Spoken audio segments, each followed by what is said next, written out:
Ayos mga kaibigan, dito tayo sa pasyalan ng mga turista sa Madrid, Spain. Maraming turista dito. Pasok tayo.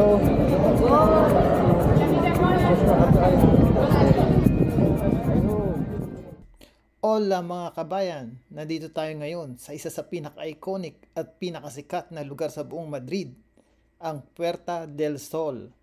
Oo, tama ang narinig nyo, Puerta del Sol, o sa literal na salin, ang pintuan ng araw. At sa likod ng pangalang yan, nako, napakarami nitong kwento at kasaysayan, kaya tara, samahan nyo ako habang iniikot natin ang lugar na ito. Ikutin natin itong... Alam nyo ba mga kabayan, na ang Puerta del Sol ay isa sa pinakaimportanteng pampublikong plaza sa buong Espanya? Dati itong isa sa mga pinto o entrance papasok ng lumang pader ng Madrid noong ika-15 siglo. Tinawag itong Puerta del Sol dahil nakaharap ito sa silangan kung saan sumisikat ang araw. Kaya simbolo talaga ito ng bagong umaga at panibagong simula. Noong 1700 hanggang 1800s, dito naganap ang napakaraming mahahalagang pangyayari sa kasaysayan. Isa na diyan ang rebellion laban sa mga tropang Pranses noong 1808 sa panahon ng Peninsular War. At siyempre, kung usapang modernong Madrid, dito ginaganap ang malalaking rally, protest at pati na rin mga selebrasyon. Hari ng Espanya, Carlos III. Ayun naman yung malaking gusali na may orasan sa ibabaw, ang Real Casa de Correos. Dati itong post office noong panahon ng hari. Pero ngayon, ginagamit na ito bilang opisina ng pamahalaan. At speaking of orasan, dito ginaganap ang tradisyonal na countdown sa pagsalubong ng bagong taon. Alam nyo ba, may tradisyon dito na kumain ng tig-iisang ubas kada tunog ng kampana. 12 grapes para sa 12 tunog na orasan. Sabi nila, pampaswerte daw para sa buong taon. Oh. Bawal. Is it a museum? We cannot go in? No? What is this? No entiendo. Oh, no entiendo. Oh, you're Guardia Civil.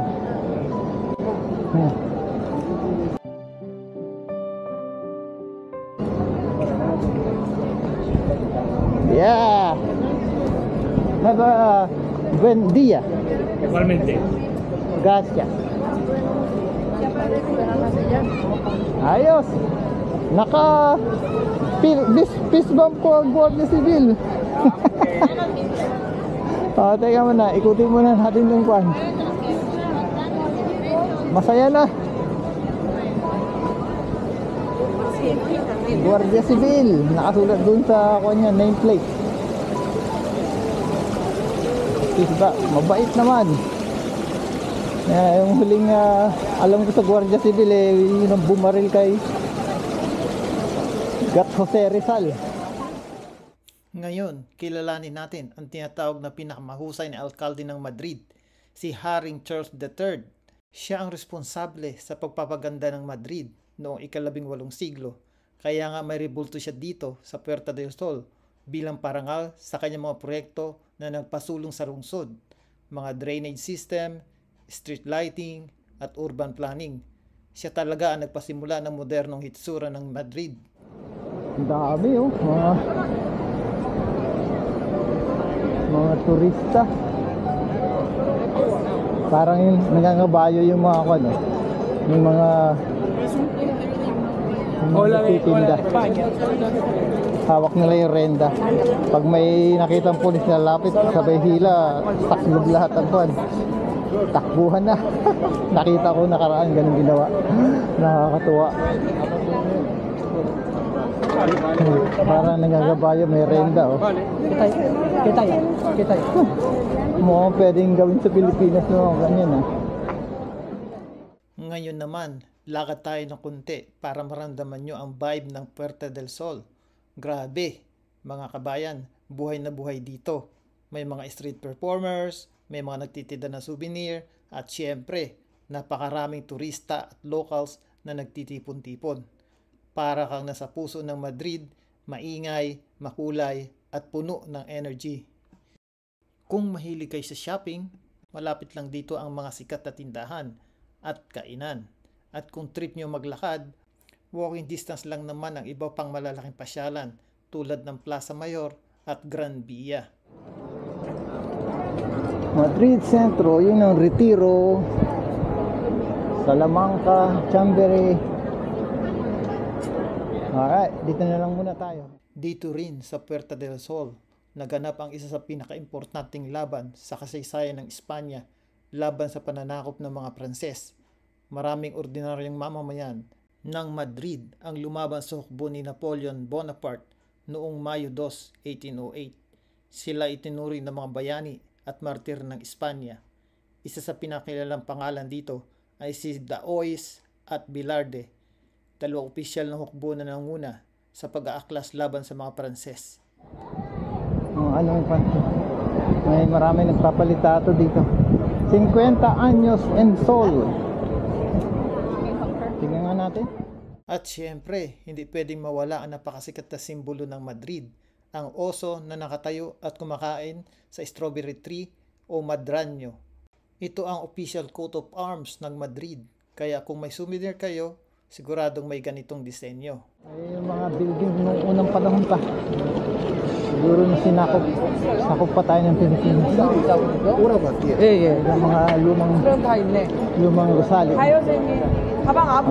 Pero dito lang tayo iikot. Ito kasi ang kilalang na pasyalan.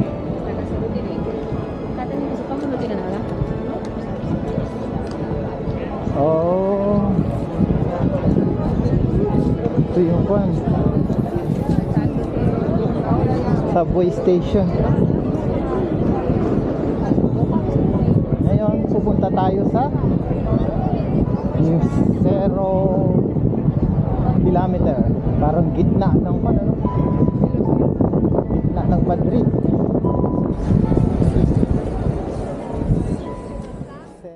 Ngayon, habang naglalakad tayo rito, naririnig natin ang tawanan ng mga turista, ang musika ng mga street performers, at ang kalansing ng mga takong sa kalsada. Ngunit, kung makikinig kang mabuti, maririnig mo rin ang bulong ng nakaraan, ang sigaw ng mga bayaning lumaban, ang yabag ng mga sundalong dumadaan, at ang tahimik na panalangin ng mga tao umaasa sa magandang bukas.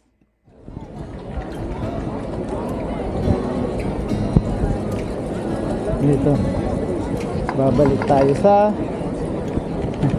doon sa 0 kilometrahe. Ayun na naman yung kaibigan ko, naka-fist-bump ko.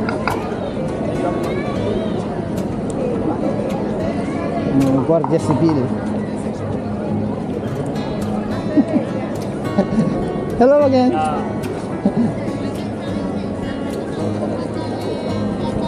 Oh, nasaan na yung kuwan? Oh, ayun pala. Mga kabayan, tignan nyo ito. Isang maliit na marmol sa sahig na nakasulat ang kilometro 0. Dito nagsisimula ang lahat ng kalsada sa buong Spain. Para bang itong sentro o puso ng kalsada nila. Huwag kalimutang i-like ang video na ito, mag-subscribe at i-click ang notification bell.